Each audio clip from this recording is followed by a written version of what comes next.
নমস্কার, news prime আপনাদের স্বাগত। আমি সঞ্জয় রয়েছি আপনাদের সাথে। এই মুহূর্তে আমরা রয়েছি কলকাতার এক বিশিষ্ট হোটেলে, যেখানে আজ অ্যাপেলো ক্যান্সার সেন্টারের উদ্যোগে এক আলোচনা সভা।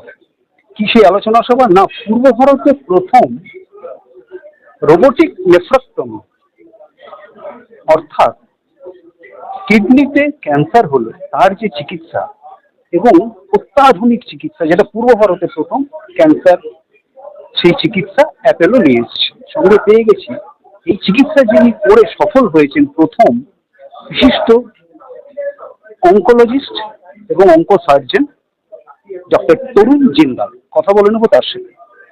তরুণবাবু, প্রথমে নিউজ প্রাইমে আপনাকে স্বাগত। নিউজ প্রাইমের তরফ থেকে আপনাকে বাংলা সুবর্ণ অবসর আন্তরিক প্রীতি শুভেচ্ছা অভিনন্দন। Thank you so much. Nephrectomy এবং রোবোটিক ইস্টার্ন ইন্ডিয়াতে প্রথম। আপনার এই যে একটা অভিনব সাফল্য, শুরু কিভাবে হলো এবং কতটা চ্যালেঞ্জিং? স্যার, এটা শুধু নেফ্রেক্টমি যদি থাকতো তো আমার জন্য কিছু চ্যালেঞ্জিং থাকতো না, কেন আমরা তো রানোদামিল প্রত্যেকজন প্র্যাকটিক্যালি সার্জারিটা করি। এই টিউমারটা শুধু কিডনিতে না, কিডনির সঙ্গে বেরিয়ে এটা আইভিসি ইনফিরিয়র ভিনা কেভাতে ছিল, সেটা আছে চ্যালেঞ্জিং পার্ট। সে যে কলে ভিতরে ছিল, সে কল আমাদের পুরো তালপেট থেকে এখানে অবধি পুরো ব্লাডটা নিয়ে হাঁটে যায়, মানে প্র্যাকটিক্যালি 3.5 থেকে 4 লিটার ব্লাড সে কল থেকে যায় 1 মিনিটের মধ্যে।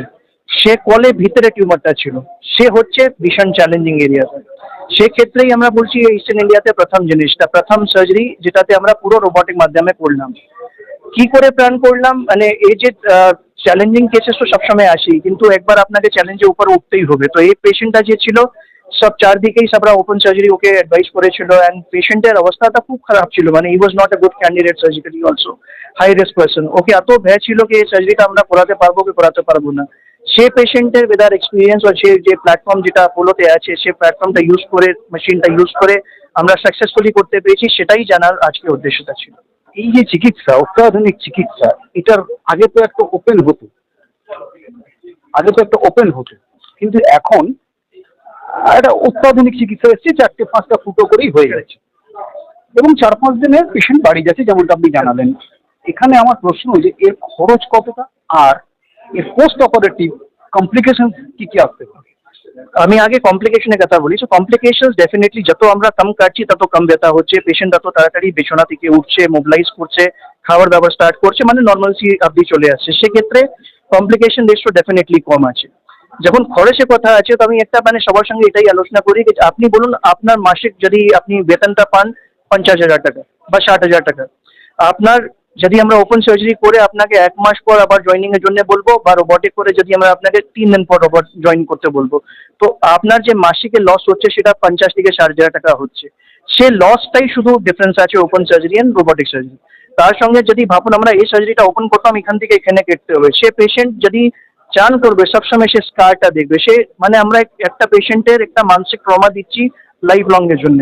রোবটিকে যে স্কার আছে ওটা প্র্যাকটিক্যালি দেখাই যায় না, সে পেশেন্ট 3 দিন বাড়ি লোক মানে একদম এরকম করে পেশেন্ট ফিরে গিয়ে কি করে এত তাড়াতাড়ি চলে এসেছে। আগে গল ব্লাডার পেশেন্টটা 1 সপ্তাহ থাকতো, এখন কিডনি ক্যান্সার পেশেন্ট 3 দিন বাড়ি চলে যাচ্ছে। তো ডেফিনেটলি ডিফারেন্স আছে। কস্ট জানি 50-60,000 এর ডিফারেন্স আছে, কিন্তু এত বেনিফিট যদি আমরা ওটাকে ক্যালকুলেট করি, ডেফিনেটলি এই কস্টটা এত বিশাল নয়। অর্থাৎ আপনি বলছেন একটা রেকারিং খরচ ওপেন সার্জারিতে আছে, যেটাতে রেকারিং খরচ নেই। এক্স্যাক্ট। আর একটা যেটা আমার শেষ প্রশ্ন, সেটা হচ্ছে যে আপনি সাজেস্ট কি করবেন যে মানুষ যাতে, যেমন আমরা জানি prevention is the better than cure, তো আপনি কি সাজেস্ট করবেন সাধারণ মানুষকে যাতে এটাকে অ্যাভয়েড করা যায়, মানে আই মিন বুঝলেন, তাকে যেতে না হয় এই অপারেশন? সো যদি আমরা যে কোনো ক্যান্সার, শুধু কিডনি নয়, যদি আমরা প্রিভেন্ট করতে চাইছি, তো হেলদি লাইফস্টাইল, স্মোকিংটাকে একদম অ্যাভয়েড করতে হবে, টোব্যাকো ইনজেকশন অ্যাভয়েড করতে হবে, গ্রিন লিফি ভেজিটেবলস, ডাইট মডিফিকেশন, অয়েলি ফুড অ্যাভয়েড করতে হবে। এসব জিনিসটা যদি আমরা করি, তার সঙ্গে যদি আমাদের একটা মানে ধারণা থাকে 40 ইয়ার্স এন্ড 40 ইয়ার্স বিয়ন্ড, যদি আমরা রেগুলার একটা হেলথ চেকআপ করি, হেলথ চেকআপ মানে শুধু বেসিক ব্লাড টেস্ট, একটা আল্ট্রাসাউন্ড, একটা চেস্ট এক্সরে, 90% প্রবলেমস আপনি আর্লি স্টেজে ধরে নেবেন না। যেমন আপনি বললেন prevention is better then cure, সেটাই করতে হবে প্রত্যেকটা মানুষের। এত বড় যদি আমরা জিনিসটাকে হতে দেবো, তখন ফাইটটা আরো বড় হয়ে যাবে। আর্লি যদি আমরা যে জিনিসটা ধরবো, আমরা খুব সুন্দরভাবে ওর স্মল স্মল জেস্টার করে ট্রিটমেন্ট করতে পারবো। সো অ্যাডভাইস আছে এটা কি আপনাকে হেলদি লাইফস্টাইল ডেফিনেটলি ফলো করতে হবে, স্মোকিং টোব্যাকো ডেফিনেটলি অ্যাভয়েড করুন।